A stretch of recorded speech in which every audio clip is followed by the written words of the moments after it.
राधे राधे। आज हम आपको लेके आए हैं मेवाड़ की एक पावन धरा और एक पावन करैक्टर जिसका इतिहास बताने और इस धरा का दर्शन करवाने। ये कमेरी गांव है जो उदय सिंह की धाय माँ पन्ना का ससुराल है। और इसी कमेरी गांव के ये पास में मत पन्ना धाय का एक पनोरमा बना हुआ है। आपको इस पनोरमे का पूरा दर्शन करवाएंगे और पन्ना धाय की कहानी भी बताएंगे, मेवाड़ का इतिहास भी बताएंगे। कृपया हमारे साथ बने रहें। पन्ना का जन्म चित्तौड़ के पास पांडोली गांव में हरचंद जी आंकड़ा गुज्जर के घर हुआ। और ये जो आप देखने जा रहे हो ये देवगढ़ तहसील का कमेरी गांव है। इसी गांव में दशावत गोत्र चौहान वंशीय लाला जी के घर सूरजमल का जन्म हुआ और सूरजमल चौहान के साथ पन्ना का विवाह हुआ। कमेरी पन्ना का ससुराल था। पन्ना के पति सूरजमल राणा सांगा की सेना में मुख्य सैनिक थे और पन्ना के पिता हरचंद जी का राणा सांगा से घनिष्ठ संबंध था, जिसके कारण राज परिवार में आना जाना था। और इसी कारण राणा सांगा की महारानी कर्मावती के साथ पन्ना का संपर्क हुआ और कर्मावती ने अपने छोटे पुत्र उदय सिंह की देखरेख के लिए पन्ना धाय को नियुक्त किया। उदय सिंह की धाय माँ थी पन्ना। ये पन्ना धाय है और ये जो पास में खड़े हैं वो इनके पुत्र चंदन है और ये सूरजमल जी है। इनका विवाह सूरजमल जी के साथ हुआ। पंडित जी विवाह करवा रहे हैं। और ये है राणा सांगा और इनकी महारानी कर्मावती। विवाह के बाद पन्ना सूरजमल के साथ चित्तौड़ दुर्ग में रहने लगी और 1521 ईस्वी में पन्ना के गर्भ से चंदन का जन्म हुआ और महारानी कर्मावती के गर्भ से उदय सिंह का जन्म हुआ। कर्मावती ने पन्ना को उदय सिंह की धाय माँ नियुक्त किया और पन्ना ने अपने पुत्र चंदन के साथ साथ उदय सिंह का पालन पोषण किया। ये पन्ना है और ये जो आप देखने जा रहे हो उदय सिंह और ये चंदन है। दोनों का समान रूप से प्रेम करते थे और दोनों का लालन पालन पन्ना ने किया। 1528 ईस्वी में राणा सांगा की मृत्यु के बाद रानी कर्मावती ने चित्तौड़ का राज्य रतन सिंह को दिया और समय रणथंभौर का राज्य लिया।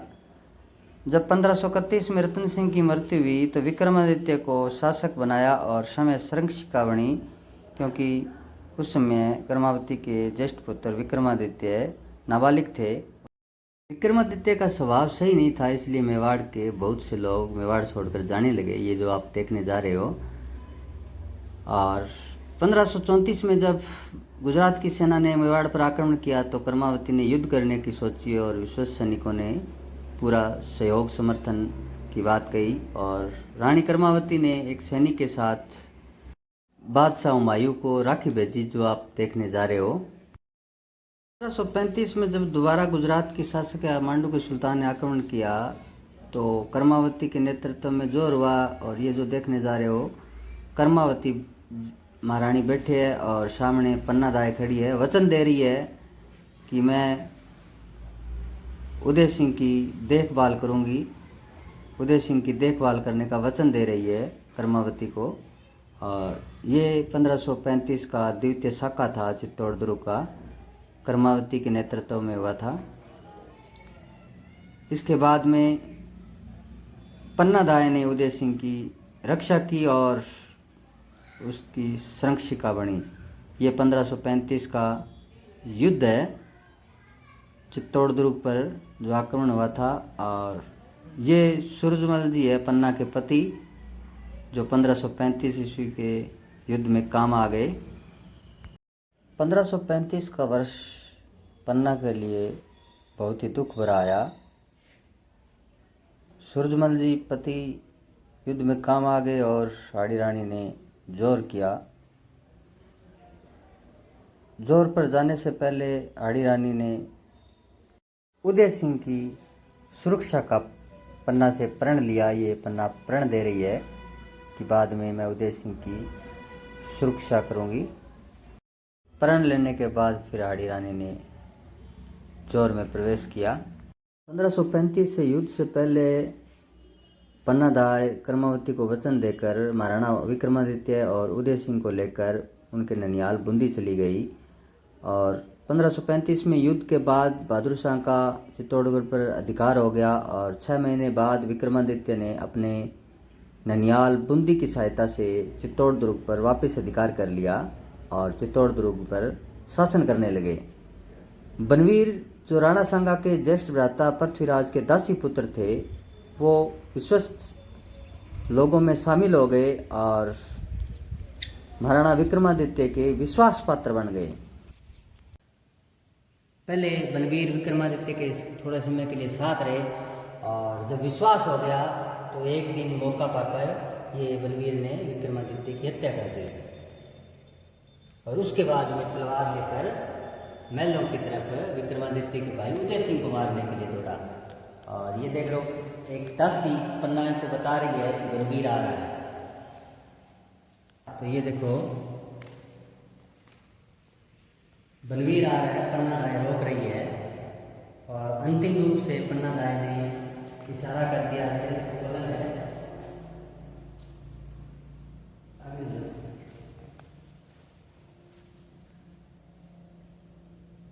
यहाँ पर उदय सिंह सो रहे हैं और यहाँ पर ये देखो बनवीर ने चंदन की हत्या कर दी उदय सिंह समझकर। और ये पास में पन्नादाय खड़ी है। पन्नादाय ने उदय सिंह के कपड़े चंदन को पहनाकर और उदय सिंह के पलंग पर चंदन को सुला दिया और बनवीर ने उदय सिंह समझकर चंदन की हत्या कर दी। 1537 में बनवीर द्वारा विक्रमादित्य की हत्या कर दी और चंदन की हत्या कर दी। पन्ना ने उदय सिंह को चित्तौड़ दुर्ग से बड़ी सफलता से उसको बाहर निकाला। ये जो सीन आप देखने जा रहे हो, चित्तौड़ दुर्ग से उदय सिंह को सुरक्षित बाहर निकालने के लिए और टोकरी में छुपाकर इनको बाहर निकाला गया। और इसके बाद में ये कुंभलगढ़ दुर्ग लेके आए। ये आशा सिंह जी है, किलेदार थे कुंभलगढ़ के और इनके बहन और भांजा बनाकर इनको यहाँ रखा। 1537 ईस्वी में महाराजी का अभिषेक कर रहे हैं और ये किलेदार है आशा सिंह जी। उसके बाद 1540 ईस्वी के अंदर चित्तौड़ पर आक्रमण करने के लिए उदय सिंह गए।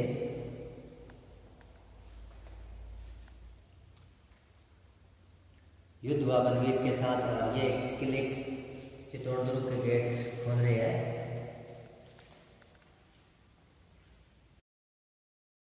1537 में उदय सिंह का कुंभलगढ़ किले में राज्याभिषेक हुआ और मेवाड़ के महाराणा घोषित कर दिया। ये पंडित जी राज्याभिषेक कर रहे हैं और इसके बाद 1540 ईस्वी में उदय सिंह के नेतृत्व में चित्तौड़ दुर्ग पर आक्रमण करने के लिए रवाना हुए। वहाँ से एक बार बनवीर भाग गया और बाद में मावली के पास उदय सिंह और बनवीर का युद्ध हुआ था, जो मावली के युद्ध के नाम से प्रसिद्ध है, जो 1540 ईस्वी में हुआ, जिसमें बनवीर की हत्या कर दी गई और उदय सिंह पूर्ण रूप से मेवाड़ के राजा बन गए। 1540 ईस्वी में कुंभलगढ़ के बादल महल के अंदर महाराणा प्रताप का जन्म हुआ जयंती बाई की तरफ से। ये था मेवाड़ का उदय सिंह और मेवाड़ का इतिहास, पन्नादाय का इतिहास और पन्नादाय का बलिदान, अपने पुत्र का बलिदान की कहानी। और ये था पन्नादाय का पनोरमा जिसका आपको आज दर्शन करवाया। ये संपूर्ण 3 पार्टों में है, फर्स्ट सेकंड थर्ड। इसमें चंदन का बलिदान है और इसमें उदय सिंह का राज्याभिषेक है। ऊपर 4 नंबर लिखा है उदय सिंह का राज्याभिषेक। और नीचे शुरू में आपको दिखाया था वहाँ पर पन्नादाय की शादी और जो भी पन्नादाय की एक्टिविटी थी मेवाड़ के अंदर।